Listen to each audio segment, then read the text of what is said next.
Hello, today I wanna tell you about the principles of economic. So this video is titled Economic Life, and my name is Cinthia Angelica from Management International Batch 2021. First of all, what is economic? Economic is a social science concerned with the production, distribution, and consumption of goods and services. It studies how individuals, businesses, governments, and nations make choices about how to allocate resources. Economic focuses on the actions of human beings based on assumption that humans act with rational behavior, seeking the most optimal level of benefit of utility. The building blocks of economics are the studies of labor and trade. Since there are many possible applications of human labor and many different ways to acquire resources, it is the task of economics to determine which methods yield the best results. Economics can generally be broken down into macroeconomics, which concentrates on the behavior of the economy as a whole, and microeconomics, which focuses on individual people and businesses. The next one is, what is market? Market is any place where two or more parties can meet to engage in an economic transaction, even those that don't involve legal tender. A market transaction may involve goods, services, information, currency, or any combination of these that pass from one party to another.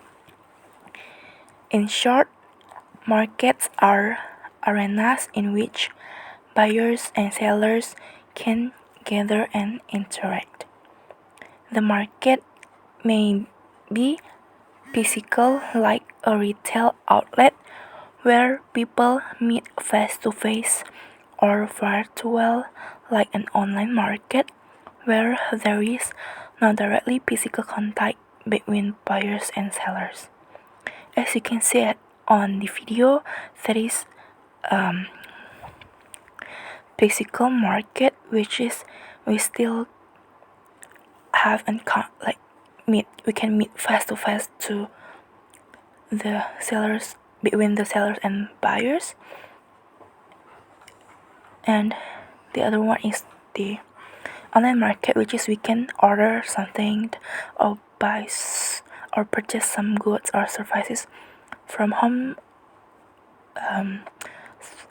using the application, and the thing that we need can be sent to our home, so we don't need to go out. A perfect market has several components, which are: the seller has the right to determine the selling price or the goods or services offered. Buyers who have the right to choose the best goods or services from the many choices.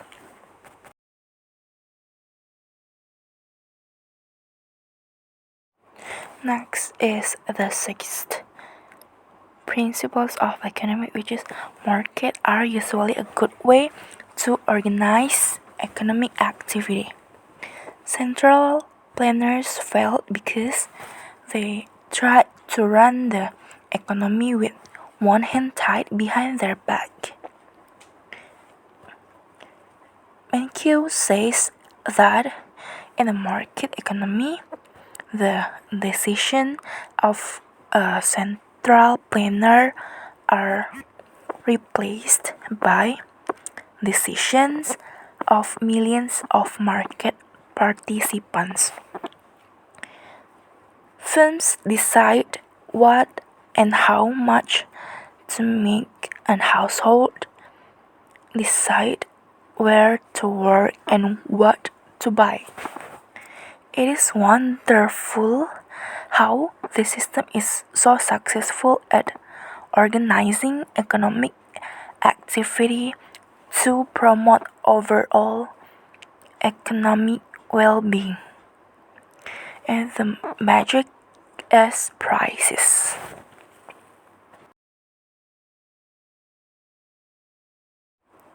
The next one is The Invisible Hand by Adam Smith. The invisible hand is a metaphor describing the unintended greater social benefits and public good brought about by individuals acting in their own self-interest.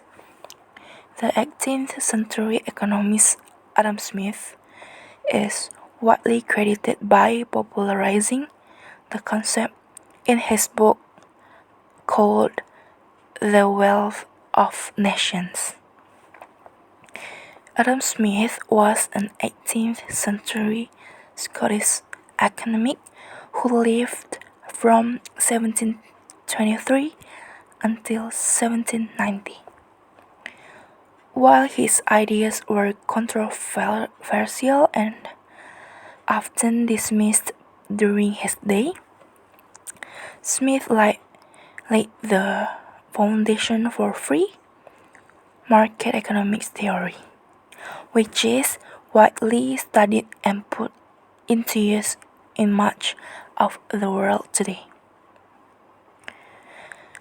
Smith's concept of the invisible hand was likely influenced by earlier economist Richard Cantillon, who broke up a single farming estate into multiple competing leased farms, and observed that the farming techniques became more efficient, products more desired by consumers, and overall yields greater than when the estate was managed by a single farmer.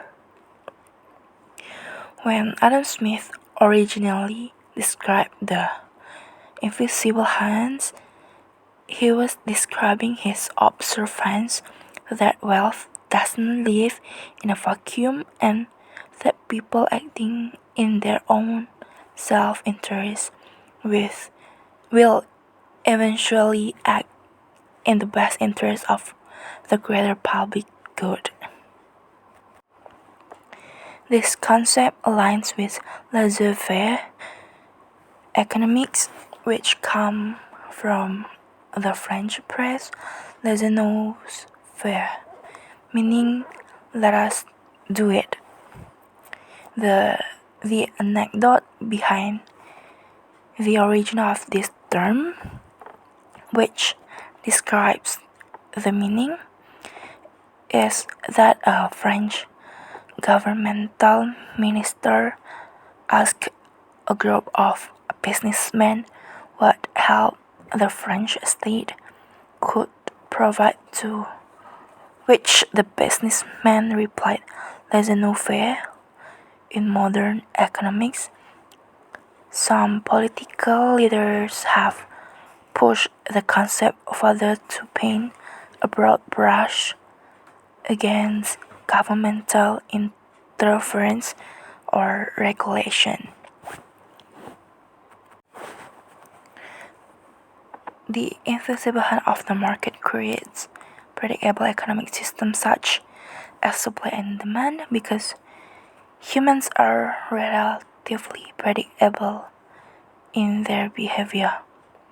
For example, you predict that when you go to the supermarket, there will be eggs and milk for sale.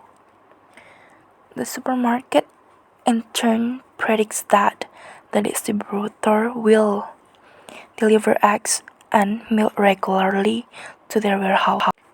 And lastly, the distributors predict that farmers will offer eggs and milk for sale. All of this has to happen regularly, every day in fact, to ensure that fresh egg and milk are available all across the country. Who controls this process? No one. It turns out it happened because each person or company is predictable enough in their behavior to make the whole system run. This is what Adam Smith was referring to as the invisible hand of the market. I think this all my explanation about this academic life videos. So thank you for watching and your attention.